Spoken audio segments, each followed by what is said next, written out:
Welcome back to another episode of Holistic Health is Hot. I'm excited to get into this episode today because I feel like hormone health, your cycle, one is really important, but also kind of like a hot topic right now. So I'm excited to kind of dive into that. We're going to talk about each phase of your cycle, what kind of energy levels you can expect from each, as well as some tips to improve your hormone health. So let's get into it. Welcome to Holistic Health is Hot, where your journey to sculpting your dream body meets holistic health.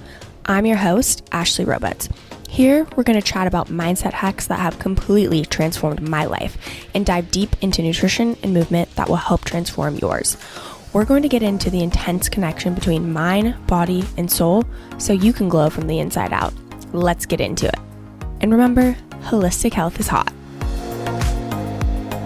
First off, again, we're going to talk about each phase. So I want to first start off by saying you have 4 phases of your cycle, okay? Why this is not taught in school is actually ridiculous. And if you don't understand the 4 phases of your cycle, I just want you to know that it's okay because I literally just learned about this a couple years ago. Like, isn't that so crazy? We have been having our periods for I don't even know, however many years, and we've never actually fully learned about what each phase of your cycle is. Like, I didn't even know there were 4 phases. Again, like I said, until a couple years ago, I literally just thought it was like the rest of my life, and then I bleed, and then the rest of my life, and then I bleed. I truly did not understand that we had 4 phases of our cycle. And, there's a lot of detail that can go into this, so I'm going to keep it as simple as possible. Oh my gosh, if you're watching this on YouTube, are you kidding? Look how cute my dog is. Okay, anyways, first we're going to go into our menstrual phase. So technically that is day 1 through 5 of your cycle. Also, as a caveat, I'm not a doctor. I don't have any certifications in hormone health. I've read lots of books, done my own research, so just, don't take this as advice from a doctor or anything like that, okay? Just gotta make that clear. I hope you all know this at this point, but just making sure. Okay, menstrual phase is day 1 to 5. So when you bleed, day 1, that is actually the first day of your whole entire cycle. Okay, so this phase begins the first day, and what happens is your uterine lining sheds. That's what the bleeding is. So hormone levels, including estrogen and progesterone, are at their lowest, and bleeding typically lasts 3 to 7 days. You might experience symptoms like, low energy, cramps, mood changes, and again, this starts the phase of a brand new cycle. So again, like I said, energy levels are a little bit lower, but that being said, I think it's really important to listen to your own body because everyone has different energy levels depending on their cycle. And just because it's like, oh, you're going to have low energy doesn't necessarily mean it's all across the board. And that being said, if you do bleed more than 7 days, that is considered an abnormal cycle because typically it's 3 to 7 days. I'm about 4. I honestly try to make it 3, and then the 4th, I just ruin my underwear, and it's really annoying, and I do it every single time because I think I'm done, and then I'm like not. So I don't know if anyone else feels this way, but it's so annoying. Again, menstrual cycle, I think it's important to listen to your own body, your own energy levels, because for me, I feel like day 1 and 2, I'm a little bit tired, but then after that, my energy levels are slowly starting to kind of gain some traction. So listen to your own body in terms of energy levels. Don't trick and convince yourself, oh, I'm on my period, so I have low energy. Because I think I did that for a while. I'm like, oh yeah, I'm so tired. And I'm like, am I? Or am I just using this as an excuse? Okay. That being said, it's important to listen to your body. If you truly are having these feelings of, oh yeah, like I have low energy, listen to that. Honor your body. And if you are having insane cramps, I also want to say this. That is common, but not normal. If you have a normal cycle, all your hormone levels are normal and working as they should, you should not have intense cramps. You should not be having cramps so badly that you need to go to the ER or you need to be bedridden. That is not normal. It honestly is common. I had a girlfriend in college who had to go to the ER because she was bleeding so much and cramping so much.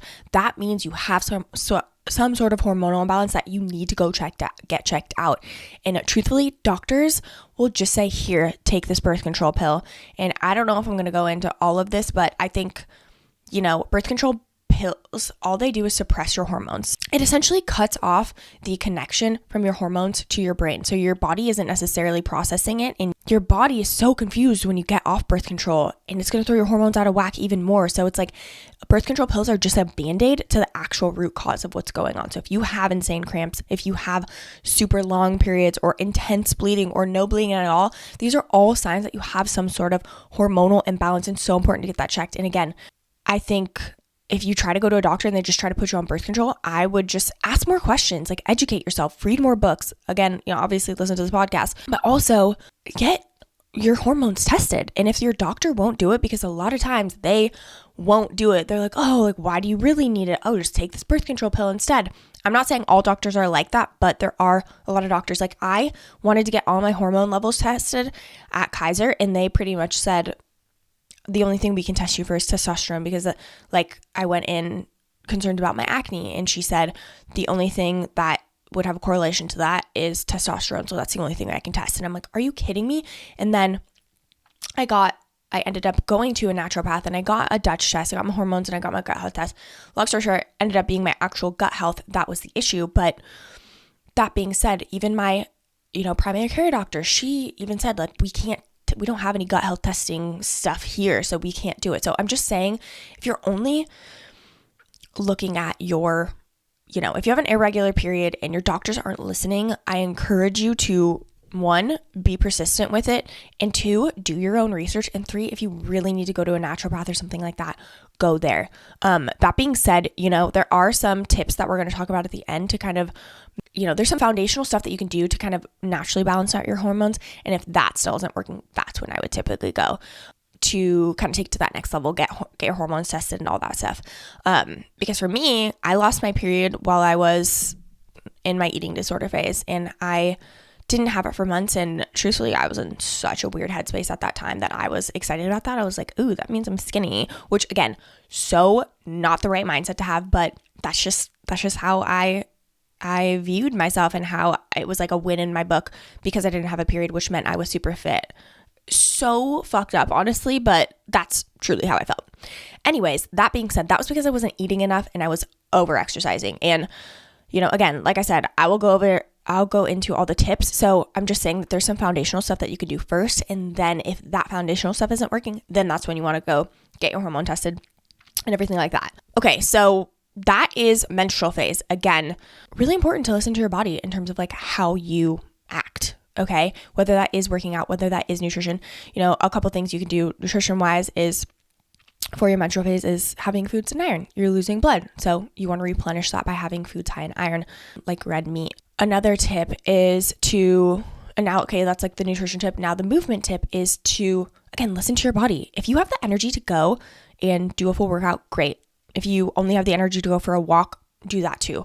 If you really, really need to rest your body, then rest. Since this is one of the lower energy phases, listen to your body, honor it, give it what it needs. Maybe instead of doing a HIIT workout, you just do like a body weight exercise or a yoga flow or something like that. Really, really listening and honoring your body. But again, not using it as an excuse not to show up for yourself, because even if you are, a little bit more tired just because of this phase, I highly recommend doing something to take care of yourself. But maybe that's just a bubble bath. Maybe that is going for a walk, whatever it may be. But like, honor your body and ask it what it needs and still show up for yourself. The next phase of your cycle is your follicular phase. And this comes right after your menstrual phase. So it depends, again, how long your menstrual phase actually lasts. But, instead of, let's just say your menstrual phase is 4 days. Okay. So then day 5 to 14 is what your follicular phase is going to be. And honestly, this is the phase of your cycle where you should have really good energy. Estrogen levels gradually rise, leading to thickening of the uterine lining. Okay. So that's the background, what's going on in the body. But the main thing you need to know is your energy levels are slowly going to start to increase over time. Again, you're going to feel more energized. You're going to feel a little bit more motivated, a little bit more just wanting to take action, wanting to socialize. So this is the phase of your cycle where, you want to do a little bit higher intensity, maybe not the highest, because again, like, you're gradually going to be increasing. So listen to your body. Maybe you have a yoga flow planned, but all of a sudden you have all this energy. So go ahead and go do higher intensity workout. Maybe go for a light jog, do something that really is going to honor your body. And, all of this is power. Knowledge is power, especially of your cycle, because I think so many of us women degrade ourselves and get frustrated with ourselves when we're like, oh, like, why do I have no energy? Why am I not showing up for myself? Why don't I have this motivation? And once you truly understand the 4 phases of your cycle, it's going to help you immensely with all areas of your life, just because you understand yourself more and you're not like, oh, it's just me being lazy again. It's like, no, you actually have less energy during this phase of your cycle. So what can I do to honor my body during this phase? Truthfully, it's been life-changing for me just to understand the different energy levels so I can act accordingly. So follicular phase, again, a little bit more energized, honor your body, maybe do a little bit higher intensity, light jog, whatever it may be, maybe a strength training exercise or workout, like lifting a bit heavier is going to be great for this phase of your cycle. In terms of nutrition, you can have like lighter foods, nutritious meals with like plenty of fruits and vegetables and stuff like that. I heard someone talk about the 4 phases of your cycle in seasons, and I like that a lot. And follicular phase is like spring, so menstrual is like your winter, follicular is like spring, ovulatory you have the most energy, which is summer, and then luteal is fall. So I actually really like that analogy because you can kind of gauge like, oh, summer is bright and fun and exciting. So I think that is just a great way to look at it, which obviously we'll go into the rest.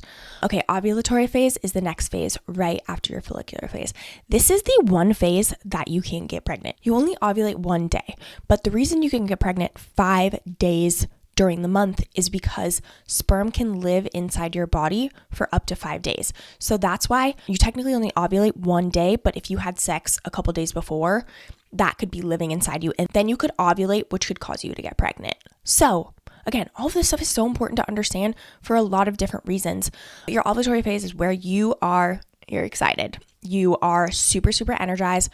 Again, you're fertile, so be careful. But, again, typically our sex drive is way higher when we are ovulating. That's how us humans reproduce.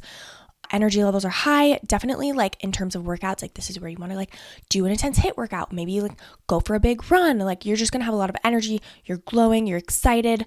They're probably going to have a lot more motivation. So I would just say, again, listen to your body, honor that. If you are like, oh my gosh, I'm so hyped, go ahead and like go do those intense workouts. A lot of times people want to socialize more.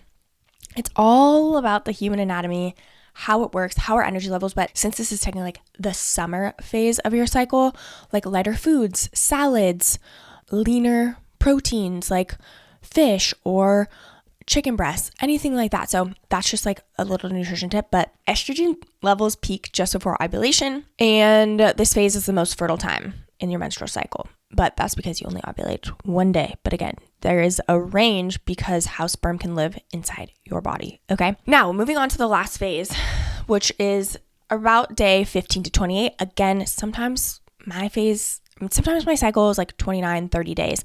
That's fine. It's really about, 28 to 30 days is a typical cycle. It's when it's like you have a 40-day cycle or you have like a 15-day cycle. It's really those extremes right there, but everyone is a little bit different. Right after ovulation, the progesterone levels rise, preparing the uterine lining for potential implementation of a fertilized egg. If fertilization doesn't occur, estrogen and progesterone levels drop, leading to the shedding of the uterine lining and the onset of menstruation. Okay. For me, my luteal phase, I have 0 energy. This is harder for me than my actual menstrual phase. And again, since it's a longer period of time, it's not like the whole entire time, like a day 15 to 28. It's more a couple days leading up to my period. And I just want to say this too, because I want to spread the knowledge about this. I'm not by any means saying you should get off birth control. I think it's a very personal choice. I think you need to be smart with where you're at in life, with the decision that you are going to make, because being off birth control is a big responsibility and you really need to know your cycle. You really need to take precautions. So I'm never going to tell someone to get off birth control. I will say though that I've been off birth control for a while, and like hormonal birth control for a while. I did have a copper IUD in, and I just want to say that even though that had no hormones in it, it was, there's no hormones in it, I still felt weird effects. Like Eric even noticed a huge difference when I got my IUD out. I'm bringing this up because my luteal phase, which is right before your period, I was a monster. I was angry. I was starving. I was just so not okay. And I don't like being that way. I don't think anybody does, but I felt huge effects. And as soon as I got that out, as soon as I got my IUD out, I felt like a new human. Eric saw an immediate change of when I got it out versus when I had it in just how I was leading up to my period. And I think, again, even though there's no hormones, it's still something that's in your body that is changing things. And again, you have to make your own decision. I'm not telling you to get off hormonal birth control. I just want you to know my own experiences because that's all I can speak from. Again, your luteal phase right before your period, this is when my energy levels are the lowest. Again, they're going to gradually decrease. Nothing like changes overnight. It's a gradual decrease. So that's when I have the least amount of energy, and I honor that. I really listen to my body, and I make sure I'm working out in a way that feels good. I'm eating in a way that feels good. So kind of some self-care tips are just really like prioritize sleep. You need sleep during this phase in your menstrual cycle. Like if you can get more sleep than normal, do that. You're going to be more tired in these phases. So maybe instead of like waking up at 5 a.m. to get that workout in, maybe you get an extra hour of sleep and go for a walk in the afternoon. Again, knowledge is power. And I think the biggest thing from learning about your cycle is learning about your energies, especially when it comes to health and fitness and how you can take care of your body. Also, too, your luteal phase and your menstrual phase, your metabolism is actually increased during that time. And so you are a little bit hungrier. I think we're always like, oh my God, like I'm craving so many things. Why am I doing this? Because if you're eating the same amount during those phases of your cycle as the rest of your cycle, it's no wonder your metabolism is faster. So you're digesting food. So you're hungrier. And we get afraid of hunger. We're like, oh my gosh, my body is like, my willpower is giving out. My body is not happy with me. It's working against me. And so we have all these other cravings, but it's like, if we just actually increase the amount of food we were eating, we'd probably have a lot less cravings. Also, too, just an example is when I crave chocolate. And my homeopathic doctor that I used to go to actually told me this. So when we're on our period or like luteal phase leading up to menstrual phase, so we have a lot of sugar cravings, and I crave chocolate a lot. And I was like, why do I crave chocolate all the time? Like, what the heck is going on? And he said, well, we are deficient in magnesium during those phases. And so our body's actually craving magnesium. It's not the chocolate, but chocolate has natural magnesium in it. And so you're not just craving chocolate for no reason. And so that just like made me feel so much better too. So it's like, yes, I'm hungrier overall, but there was a reason that I was craving so much chocolate. And it's because of that magnesium deficiency, which chocolate has that. Also, chocolate's just fire.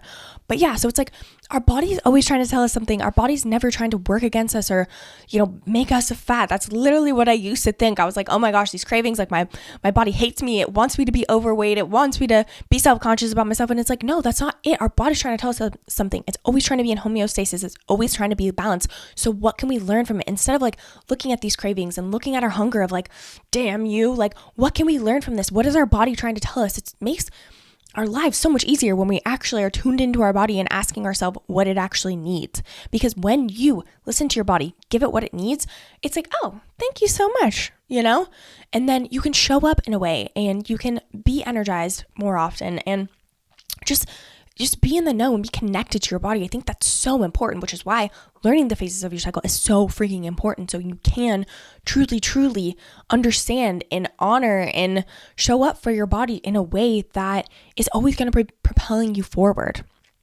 Okay, I hope that gives you a quick little overview of, the phases of your cycle. I know some of this stuff is sciencey and you might not necessarily need to know that, but just understanding your energy levels, understanding why you're feeling the way that you're feeling, understanding that your metabolism is faster during, certain phases of your cycle. So you are a little bit hungry and just knowing, okay, cool. Maybe I just need to up my protein. Maybe you don't need to, change everything, but like maybe you just need to up your protein to feel a little bit fuller. Maybe you need to up your fats. It really, really depends on you, but listen listen to your body. So we're trying to tell you something, okay? What's up, guys? I hope you're loving this episode. I wanted to take a quick second to offer you something special for podcast listeners only. If you're someone who is a high achiever or craving discipline and transformation, you're ready to lose weight and leave old habits behind like food guilt, constant bloat, and body negativity, ready to embrace a new identity and become absolutely obsessed with your body in your life, for life, then listen up. Vitality is my one-to-one coaching program where you will get in the best shape of your life for life. You will feel absolute food freedom and feel proud of your food choices, aka no more food guilt. You will feel energized, motivated, and excited to wake up every single morning to do your cute little morning routine. You will feel sexy AF in a bathing suit all year round and have the confidence to sprint to the front of every single photo. Your routines and workouts will light you up and you will radiate confidence and magnetism in every aspect of your life. If you're ready to get in the best shape of your life for life, then DM me the word vitality on Instagram and we can chat about getting started. I'm so excited to work with you. Okay, back to the episode. So now I want to talk about a couple tips for improving hormone health. Like I said, if you have an irregular period or cramps or you're tired all the time or you're bleeding extra long or not bleeding a lot or you have no period, try these foundational steps first. I think always go ahead and ask your doctor if you feel like you need to, but try these foundational steps first and then go ahead and get additional testing if that isn't working, because I think it's so important that you have these foundational things first. So first, again, sleep.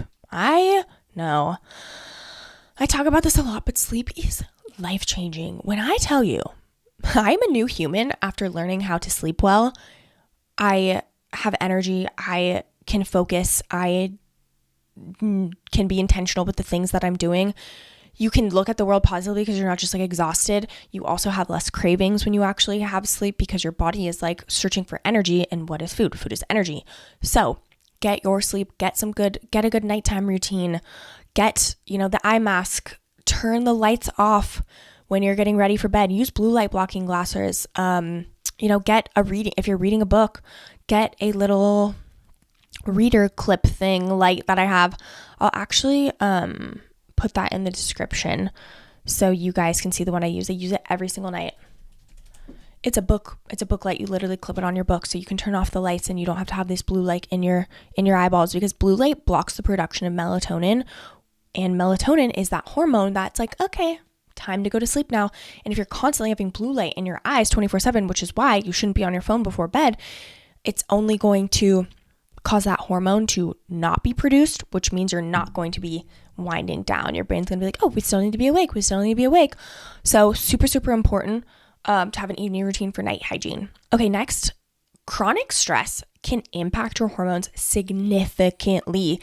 And this is, I find, the hardest one to actually manage because life can be stressful. There's so many things going on, but something that has a direct correlation to your stress is sleep. Because if we aren't sleeping, if we don't have good quality sleep, our body's already just automatically stressed out.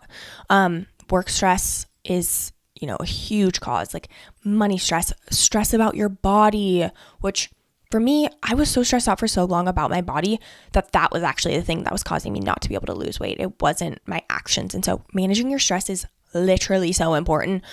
And again, sleep and stress, all connected. All of these things that we're talking about are connected, but stress is a big one. So if you are chronically stressed and one of those like kind of like high strung people that is always like, like freaking out, like saving things for the last minute, I encourage you to get into meditation because, I used to be that person that was like frantic and like running around with like a chicken with its head cut off. And I haven't really got into meditation, and I meditate every single day. And I think that's really caused me this sense of peace and just being able to go about my day, not like, I need to do this, like just running around like a crazy person. And that starts with meditation. And I want to say this because so many clients have resistance and so many people have resistance to meditation. And it's not one of those things where you just sit down and you're like, okay, my brain's empty. No. At first, your brain's going to be mine was for a long time, but it slowly over time starts to dissipate. And once you actually get to that place where you feel the effects of it, that motivates you to keep going. But meditation is not one of those immediate you see immediate results. And so a lot of people are like, no, it doesn't work for me. And it's like, no, you need to do it for a period of time in order to see the results. And then you'll have the motivation to do it. So it's like this ripple effect. But if you are chronically stressed, you need to slow down and you need to get into meditation or have some sort of mindfulness activity. Because if you're just like go, go, go, I know so many women that are just like high achievers, which is great, but like they're just go, wake up, drink coffee, do this, blah, blah. And it's like, whoa, you need to take a sec. You need to take a chill pill. And that chill pill is meditation. That meditation is going to help you in all areas of your life, but it's also going to help you lose weight. It's going to help with hormonal balance. A caveat is, caffeine on an empty stomach. Again, especially if you're a chronically stressed person, you should not have caffeine on an empty stomach. I don't think anybody should, because it just like will spike your cortisol. And if your cortisol is already extra high, it's just going to increase it even more. So cortisol, stress hormone, if you didn't know that. Sorry if I didn't say that. But so not having caffeine on an empty stomach, even if you have a little snacky poo, make yourself a little snacky poo before you have your coffee. That's fine. Something that has a little bit of protein. So for me, I really like coffee pretty first thing in the morning. I do my meditation first. I do my journaling. I do my little morning routine. But then I go downstairs and I have a snack. And recently, this week I had oatmeal, like overnight oats. Had it prepped and ready to go. So I had that. And then last week I had chia pudding. But again, I would add some protein powder into both of those just to add a little coating into your body before having that caffeine. So let's see what else. Getting morning sunlight. This is so important for hormone health. It sets your circadian rhythm. You need to get into a routine of like going to sleep at the same time, waking up at the same time, because it sets your circadian rhythm. Your body knows, okay, when do I release melatonin, that hormone that helps us wind down? How do I release that? And also like waking up too, because if we are like constantly always changing, our body's like trying to keep up and you're always going to be tired. But if you can get into the same rhythm, like for me, I wake up, depends, 5:30 to 6:30, sometimes 7 that's rare, but if I go to sleep super, super late, I can sleep in until 7. But typically I'm 6 o'clock, give or take, 20 minutes on either side. It depends on, again, how tired I am, how stressed out I am, the sleep I got before, what phase of my cycle I'm in. But if you can really get on a, good schedule, I fall asleep probably around 9. Sometimes it's been a little bit later recently. It really depends, but I want to get 8 hours of sleep, and I highly recommend you do too. As females, we need our sleep. 8 hours is such a good. If you get more, even better. But 8 is like the sweet spot for me. Also, get yourself an Oura ring, okay? I have learned so much about my cycle, my energy levels, my stress on my body. I did not know that I was actually chronically stressed. I was. And my Oura ring, because it has your HRV, it had your sleep, different phases. It also tells you your recovery index, which is essentially how quickly your resting heart rate drops in the middle of the night. It tells you your resting heart rate. So it tells you so much good information. And my HRV was really bad for a really long time. And I was concerned because I was like, oh my gosh, am I dying? What is going on? I feel like I take really good care of myself, but I really was my body was under stress, and it wasn't even like a mental thing. It was like my physical body was under stress. But it's been really, really good lately because I've been sleeping really well, not drinking, which drinking has such a big impact. It's honestly terrifying. Get an Oura ring and then wear it for a while and then drink and see how it affects your body. It's actually terrifying. Or don't, if you don't want to see that, because it's honestly changed how I looked at alcohol, I think, immensely, which, yeah, that's a whole other thing. But yeah, Oura ring tells you amazing things about your body, and sleeping well, not drinking, like really like getting outside first thing in the morning, like I said, not going crazy on caffeine. I have 2 cups of coffee max. Actually, I lied. No, I totally had more than that, but whatever, that was vacation.